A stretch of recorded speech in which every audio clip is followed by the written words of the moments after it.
Bonjour et bienvenue à la web radio. Aujourd'hui, Boris, je vous présente Laurine et Chloé. Bonjour les filles. Bonjour. Bonjour.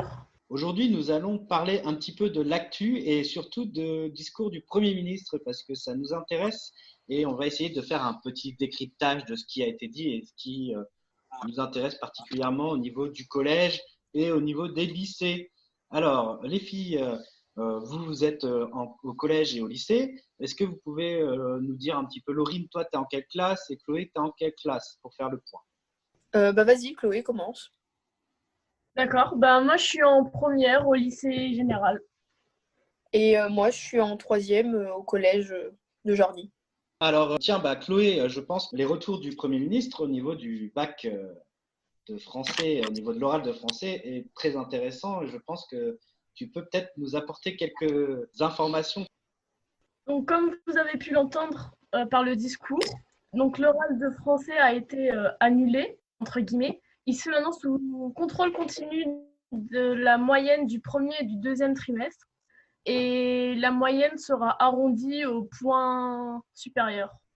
Et alors, qu'est-ce que tu en penses de tout ça? Est-ce que tu penses que c'est positif, pas positif? Est-ce que ça va pénaliser des personnes ou pas? Je pense que ça dépend des personnes. Par exemple, moi, je pense que ça me pénalise un petit peu, même si je suis quand même contente de ne pas le passer, parce que je suis assez à l'aise à l'oral. Du coup, ça aurait pu m'augmenter la note. Alors que là, pour l'instant, je suis à 9,65 de moyenne en français. Donc, heureusement, ils vont arrondir au point supérieur, donc à 10. Bon, heureusement pour toi, on va dire quand même, parce que du coup, effectivement, ça aurait pu être très embêtant. Bon, ça aurait été compliqué de passer un oral et de tout mettre en place avec tout ce qui est protocole de sécurité.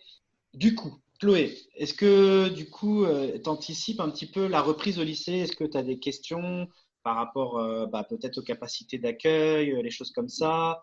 Ou pour l'instant, pour toi, tout est fluide et tu te poses pas trop de questions?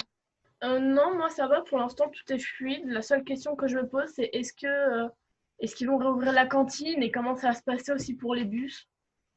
Oui, effectivement, c'est vrai. C'est une question quand même assez importante au niveau de la restauration parce que du coup, ça peut vous pénaliser. Parce que si vous devez emmener chacun votre panier repas, ça peut devenir très compliqué.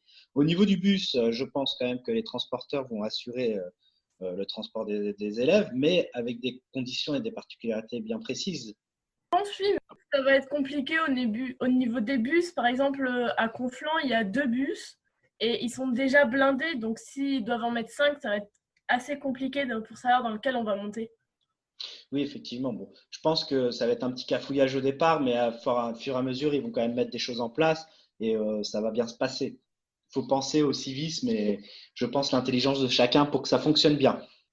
Laurine, maintenant Oui. toi qui es au collège, te poses-tu des questions?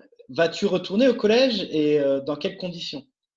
Alors, non, je ne retourne pas au collège, mais on a reçu un mail du collège, justement, que si les élèves ne retournaient pas en cours, ils avaient dans l'obligation de faire leurs devoirs à la maison.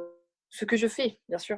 Et est-ce que tu peux nous dire un petit peu pourquoi tu ne souhaites pas retourner au collège? Qu'est-ce qui te pose problème ou quel est ton choix en fait de ne pas retourner au collège? Alors, déjà, de 1, j'ai 30 minutes à pied pour aller au collège. Et étant donné que je ne veux pas prendre le bus à cause des masses et qu'il y aura beaucoup de monde dedans, je ne vais pas réussir à respirer. Et j'aime pas quand il y a trop de monde. Je fais des crises de panique. Enfin, j'aime pas du tout. Et comme je suis blessée, j'ai un problème au genou. Je ne peux pas marcher trop longtemps, donc faire 30 minutes tous les jours, aller et retour, je peux pas.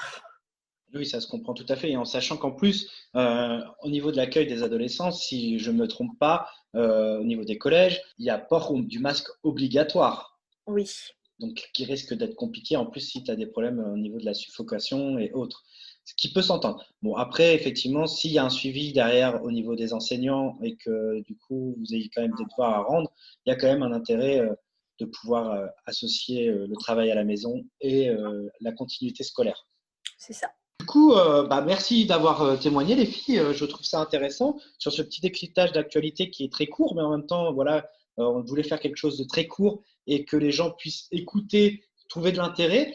moi, ce que je propose, c'est qu'aussi sur les réseaux sociaux, n'hésitez pas à dialoguer avec nous, à échanger par rapport à ce que vous en pensez. Sur notre compte de page YouTube aussi, où nous allons mettre cet enregistrement audio de la web radio. Et bien sûr, si vous souhaitez intervenir pour témoigner, pour échanger sur des thématiques bien particulières qui vous intéressent, vous êtes les bienvenus à venir interagir avec nous sur la web radio. En tout cas, je remercie encore Chloé et Laurine d'avoir participé à cet enregistrement. Les filles, nous nous retrouverons bientôt pour pouvoir préparer la prochaine émission. Nous attendons avec impatience les retours aussi de chacun. Voilà, vous et auditeurs, n'hésitez pas à nous faire passer vos remarques et que ça soit positif ou négatif. Nous sommes voilà aussi là pour de nous améliorer tout au long de cette aventure, bien sûr aventure avec vous. Nous avons le plaisir de partager tous ces moments.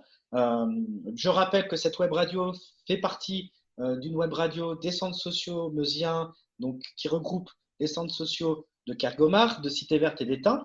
Et bien sûr, c'est une web radio avec des ados. Donc, merci encore à Chloé et Laurine. Et on peut rappeler aussi tous les autres qui ont participé aux autres émissions et qui participeront aux prochaines. Si, bien sûr, vous avez envie de venir participer en tant que jeune à cette web radio, vous êtes les bienvenus. N'hésitez pas à nous contacter sur les réseaux sociaux. Chloé, je te remercie. Laurine aussi. On se dit à bientôt. Merci à toi, Boris, d'avoir animé cette radio. Et bonne journée. Laurine, un petit mot pour la fin? Merci à toi, Boris, et à Chloé d'avoir fait cette web radio.